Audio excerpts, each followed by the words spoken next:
নমস্কার, আমি বিশ্বজিৎ। আর আশা করছি প্রত্যেকেই ভালো আছেন। আমার আজকের বিষয় হলো আহ, নেশা। আহ, আজকের সময়ের একটা বড় উম, সমস্যার আম, বিষয় যদি আমরা ভাবি নেশাকে, তাহলে সেটা ভুল হবে না। নেশা নিয়ে প্রায় প্রতিটা পরিবারের মানুষজনই রীতিরকম বিভ্রান্ত। বেশিরভাগ পরিবারের মধ্যেই দেখা যাচ্ছে সেই পরিবারের কেউ না কেউ নেশা করছে। হয়তোবা সেই নেশাটা আম, অনেক ক্ষেত্রে আহ, খুব আহ, একটা স্বাভাবিকতার মধ্যে আছে, হয়তো মাত্রাটা অতিক্রম করেনি। তবুও পরিবারের লোকেরা কিন্তু এটা নিয়ে একটা আহ, উদ্বিগ্নতার মধ্যে থাকেন। আবার কোনো কোনো পরিবারের ক্ষেত্রে ব্যাপারটা তো একদম ভয়ানক জায়গায় চলে যাচ্ছে। সেই সমস্ত পরিবারের লোকেরা একদম দিশেহারা অবস্থা। হয়তো কোনো পরিবারের যে প্রধান আর্নিং মেম্বার তিনি নেশাগ্রস্ত, সেক্ষেত্রেও সমস্যা। আবার কোনো পরিবারে হয়তো আম, তাদের একটি বা দুটি সন্তান, আহ, সেই সন্তানেরা, বা কোনো ক্ষেত্রে একটি সন্তান, আর সেই সন্তানটি নেশাগ্রস্ত। সেই পরিবারের মানুষজনের তো আরো সংকটজনক অবস্থা। কোনো কোনো পরিবারের হয়তো সন্তানেরা অপরাধ, নেশাগ্রস্ততার মধ্যে থাকতে থাকতে অপরাধ প্রবণ হয়ে উঠেছে। তারপরে তাদেরকে আইন কানুনের দাওরায় পড়তে হয়েছে, এবং সেই নিয়ে ছুটোছুটি, একটা নাজেহাল অবস্থা। এই রকম আর কি। মানে মোটামুটি একটা এই সময়ের একটা বড় আহ, পরিবারের একটা মানে বড় সংখ্যা কিন্তু এইরকম একটা জার্নির মধ্যে দিয়ে যাচ্ছে। সেই জন্য আমার মনে হয়েছে যে এই বিষয়টা নিয়ে কথা বলার দরকার। কারণ অনেক ক্ষেত্রেই না আমরা কিছু মানুষ নেশা করা বিষয়টাকে অতটা গুরুত্ব দিয়ে দেখি না। কিছু কিছু মানুষ আবার নেশার বিষয়টাকে একটু ঘৃণার চোখে দেখি। কিছু মানুষ আবার নেশাটাকে একটু স্বাভাবিকতার চোখে দেখি। কিন্তু এগুলোর কোনোটাই পারফেক্ট নয়। কারণ নেশাটা যদি সত্যি জীবনটাকে ধ্বংসের দিকে নিয়ে যায়, পরিবারকে বিপর্যয়ের মুখে নিয়ে যায়, তখন তো সেটা একটা অসুবিধের বিষয়, তখন তো সেটা একটা সমস্যার বিষয়। এটাকে তো অস্বীকার করার কোনো জায়গা নেই।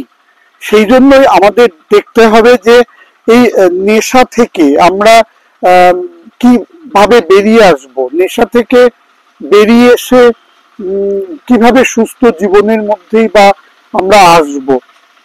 এই ব্যাপারগুলোকে নিয়ে কিন্তু আমাদের একটু ভাবার সময় এখন এসেছে। আমি একটু দেখতে চাইছি যে সবাগে নেশা কি। আমরা মনে করি যে নেশা মানে কিছু মাদক দ্রব্যের মধ্যে যাওয়া, কিছু মাদক দ্রব্য সেবন করা। অবশ্যই সেটা তো নেশা বটেই, কিন্তু আমার মনে হয় নেশা একটু আরো বড় একটা আঙ্গিকে দেখার প্রয়োজন আছে নেশাকে। নেশা বলতে সেটাই, যেটা কে আমরা বা আমি জানি যে এটা করলে আমার বা আমাদের খারাপ হবে। তারপরেও আমি সেটা করার জন্য ভেতর থেকে একটা অদম্য তাগিদ অনুভব করছি, এবং সেই তাগিদটা এমন যে সেই তাগিদের কাছে সমাজ, সংসার, নিয়ম কানুন, মান সম্মান, কেরিয়ার,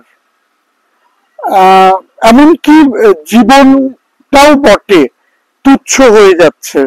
সবকিছুকে পিছনে ফেলেও আমি আমার ওই তীব্র তাগিদের জায়গায়, আমার ওই ক্ষণিকের চরমতম সুখ বা ভালো লাগার জায়গায় ছুটে ছুটে যাব সবকিছুকে উপেক্ষা করে, এইটার নাম বোধহয় নেশা।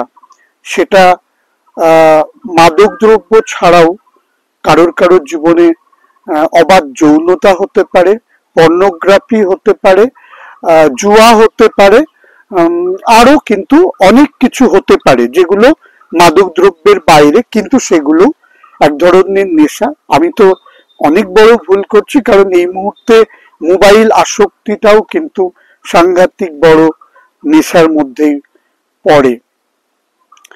তো এই যে নেশা, এই নেশা সম্পর্কে আমরা জানলাম। আমরা একটু মোটামুটি সকলেই জানি যে কোনগুলো নেশার দ্রব্য, তবু আমি একটু এই ব্যাপারগুলোকে একটু সচেতনতার দিকে নিয়ে যাওয়ার জন্য বলছি। মদ, গাঁজা, হিরোইন, তারপরে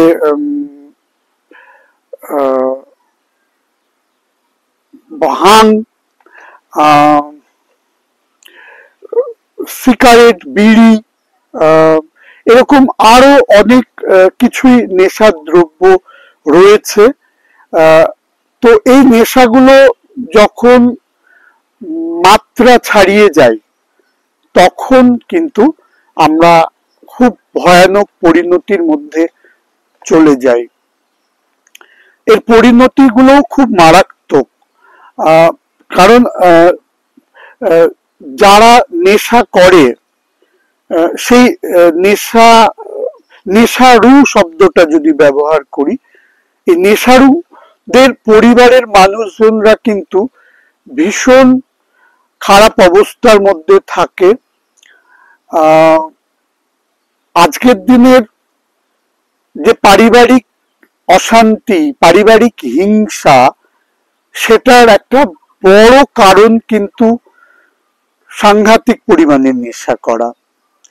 এছাড়া যে মানুষটা নেশা করে সে কিন্তু অবসাদের মধ্যে, উদ্বেগের মধ্যে চলে যায়, আরো নানান রকম মানসিক রোগ তাকে ঘিরে ধরতে পারে, লিভারের সমস্যা তৈরি হতে পারে, শরীরের রোগ প্রতিরোধ ক্ষমতা কমে যেতে পারে। হিরোইন যদি অতিমাত্রায় খাওয়া যায় অ্যালার্জি হয়, আর অনেক ক্ষেত্রে বুকে জল জমেও সেই মানুষটি মারা যেতে পারে। নেশার দ্রব্য যদি মাত্রাতিরিক্ত হয়, ওভারডোজের কারণেও মানুষটির মৃত্যু হতে পারে। এরকম প্রচুর, অনেক, যেটা হয়তো বলে শেষ করা যায় না। এরকম নানান রকমের সমস্যার মধ্যেই কিন্তু মানুষ পড়তে পারে। কিন্তু এই পরিণতিটা থেকে বেরিয়ে আসা সম্ভব। এই অনেকেই ভাবেন যে নেশা থেকে বেরিয়ে আসা সম্ভব নয়। নেশা এমন একটা জিনিস যেটা কোনোভাবেই সেটা থেকে পুরোপুরি বেরিয়ে আসা সম্ভব নয়, এরকম ভাবে মানুষ ভাবে। তো আমার মনে হয় সেই ভাবনাটা সঠিক নয়, কারণ ইদানিং কালে আমি কাজ করতে করতে দেখছি যে নেশা কিন্তু সারানো সম্ভব। একজন মানুষ নেশামুক্ত হতে পারেন, তিনি স্বাভাবিক জীবনে ফিরতেও পারেন। সেরকম কিছু বাস্তব গল্প আমি আপনাদের সঙ্গে শেয়ার করব। তো নেশা থেকে বেরোনোর জন্য সব থেকে ভালো রেজাল্ট, আমি যেহেতু একজন কাউন্সিলর হিসাবে কাজ করি, সেজন্য আমার কাছে মনে হয়েছে কাউন্সিলিং। আমি অবজারভেশন হোমে কাজ করার সময় বেশ কিছু 18 বছর এর নিচে বয়সী ছেলেদের কে নেশা থেকে বেরিয়ে আসার জন্য কাউন্সিলিং করেছি, কিন্তু সেখানে আমার একটা ডাউট ছিল যে এরা তো একটা রেস্ট্রিকশনের মধ্যে রয়েছে, নেশা দ্রব্যগুলো পাচ্ছে না, কিন্তু যদি এরা নেশা দ্রব্য হাতের কাছে পেত তাহলে আমার কাউন্সিলিংটা কতটা কাজ করত, এরকম কিন্তু একটা সন্দেহ আমার নিজের মনের মধ্যেও ছিল। কিন্তু রিসেন্ট বলতে বেশ মাস 6 হলো আমি একটা 28 বছর বয়সী ছেলের কাউন্সিলিং করতে শুরু করি, এবং কোন রকম ওষুধ ছাড়া শুধুমাত্র কাউন্সিলিং এর দ্বারা সেই ছেলেটি নেশা থেকে বেরিয়ে এসেছে। ছেলেটি প্রায় বছর 6 সমানে মদ এবং গাঁজা খেত। তার খাদ্য মানে ভাত রুটি এগুলো খাওয়া প্রায় বন্ধের দিকে ছিল, আর একটা নির্দিষ্ট সময় হলে সে নেশা করতে বেরিয়ে যেত। প্রচুর বন্ধু বান্ধব, কাজ কাম করতো না। তার মা রীতিরকম কান্নাকাটি করতো, সেখান থেকেই এসেছিল আমার কাছে আর কি। এবং আমি দেখেছি যে এই ছেলেটি ইদানিং কালে নিয়মিত কাজ করছে, নেশা করছে না। ইভেন সে কিন্তু পড়ুয়া নয়, অত পড়াশোনা করতে ভালোবাসতো না, কিন্তু কাউন্সিলিং করিয়ে করিয়ে আমি কিন্তু এখন তাকে কিছু বইপত্র দিই। সে তার মায়ের কাছেও শুনেছি, সে নিজেও বলে সে বইপত্র পড়ে এখন, আগের বন্ধুদের সঙ্গে আর মেশে না এবং নেশা করে না। সে অনেকখানি স্পিরিচুয়াল হয়ে উঠেছে। আমার কাছে অন্তত মাসে 2বার কাউন্সিলিং নিতে আসে। তো এটা আমার প্র্যাকটিক্যাল অভিজ্ঞতা যে তার কাছে কিন্তু নেশা করার অপশন গুলো রয়েছে, তার সত্ত্বেও কাউন্সিলিং এর দ্বারা সে কিন্তু নেশা মুক্ত হতে পারছে। তো আমি বলবো যে কাউন্সিলিং কিন্তু সাংঘাতিক ভাবে উপকার করতে পারে একজন নেশাগ্রস্ত মানুষের। সেক্ষেত্রে একটুখানা বিষয় হলো যে ওই যে নেশাগ্রস্ত মানুষ, তার একটু সদিচ্ছা থাকতে হবে যে হ্যাঁ আমি নেশা থেকে বেরিয়ে আসতে চাইছি। যদি সেটা থাকে তাহলে কাউন্সিলিং এর মাধ্যমে সমাধান করা নিশ্চয়ই সম্ভব। আর একটা হচ্ছে ইদানিং কালে বেশ কিছু নেশা মুক্তি কেন্দ্র কাজ করছে, কয়েকটা নেশা মুক্তি কেন্দ্র বেশ ভালো কাজ করছে। আমারই একজন ক্লায়েন্ট, সে দত্তফুলিয়ায় একটা নেশা মুক্তি কেন্দ্রে দীর্ঘ সময় ছিল, সে ভালো রেজাল্ট পেয়েছিল। কিন্তু সে 1 বছর পর যখন বাড়িতে ফিরে এসেছিল, সে কিছু এমন মানুষজনের সঙ্গে আমারও মেলামেশা শুরু করে। তার অনিচ্ছা সত্ত্বেও তাকে বলা হয় আরে চল তো, একটু একটু নেশা করলে এমন কিছু হয় না, এরকম করে করে তাকে নেশা করানো হয়। এবং খুব ট্র্যাজেডি ব্যাপার সেটা হলো সেই মানুষটি একটা অপরাধমূলক কাজের মধ্যেও জড়িয়ে পড়ে, যদিও তারপরে সে অনুশোচনা করছিল। কিন্তু আমার যেটা বলার বিষয়, নেশামুক্তি কেন্দ্রটি কিন্তু ভালো রেজাল্ট দিয়েছিল তাকে, সে আমাকে সেটা বলেছে যে এক্ষেত্রে নেশামুক্তি কেন্দ্রটি কিন্তু ভালো কাজ করেছিল। তো আমার একটু অনুরোধ যে যারা কাউন্সিলিং এর মধ্যে আসতে চাইছে না তাদেরকে কোনোভাবে ওই নেশামুক্তি কেন্দ্রে পাঠানো যাচ্ছে কিনা সেটা একটু চেষ্টা করতে পারেন। আবার এমন কিছু মানুষজন আছে যারা নেশার জগতে অনেক দূর অব্দি এগিয়ে গিয়েছে, তারা না নেশামুক্তি কেন্দ্রে যেতে চাইবে, কাউন্সিলরের কাছেও আসতে চাইবে না। সেই ক্ষেত্রে পরিবারের মানুষজনেরা একটু সাইকিয়াট্রিস্টের কাছে অর্থাৎ মনোচিকিৎসকের কাছে যোগাযোগ করতে পারেন। মনোচিকিৎসকের কাছে আপনাদের সমস্যাটা খুলে বললে উনি নিশ্চয় কিছু ওষুধ প্রেসক্রাইব করবেন, যে ওষুধগুলো আপনারা যে অতিমাত্রায় নেশা করে তার খাবারের মধ্যে মিশিয়ে যদি খাওয়ান সেক্ষেত্রে একটা দারুণ ফল পাবেন। তার পরবর্তীতে আপনারা কাউন্সিলরের সান্নিধ্যে আসতে পারবেন এবং পুরোপুরি ব্যাপারটা থেকে বেরিয়ে আসা সম্ভব। আর এক ধরনের নেশাগ্রস্ত অল্প বয়সী আছে, আবার মাঝারি বয়সী আছে। আমি তাদের উদ্দেশ্যে বলছি যে যারা হয়তো নেশাটা সদ্য সদ্য শুরু করেছেন বা করেছো, যারা আমার থেকে অনেক অনেক ছোট, তাদের জন্য বলছি। তাদের হয়তো একটা মন বলছে যে নেশা করি, আর একটা মন বলছে না না এটা ভালো নয়, আমি নেশা করব না। কিন্তু প্রতিনিয়ত তাদের চারপাশে এমন কিছু বন্ধু বান্ধব বা এমন কিছু সঙ্গ রয়েছে যারা সেটা তাকে করতে দেবেন, অর্থাৎ সে নেশা থেকে বেরোতে চাইলেও তাকে বেরোতে দেওয়া হবে না। সে অদ্ভুত একটা ট্র্যাপের মধ্যে পড়ে গিয়েছে। এই ক্ষেত্রে আমি তোমাদের উদ্দেশ্যে বলবো, মানে যারা একটু দ্বিধাগ্রস্ত নেশা করবে কি করবে না, তারা একটা কাজ করতে পারো।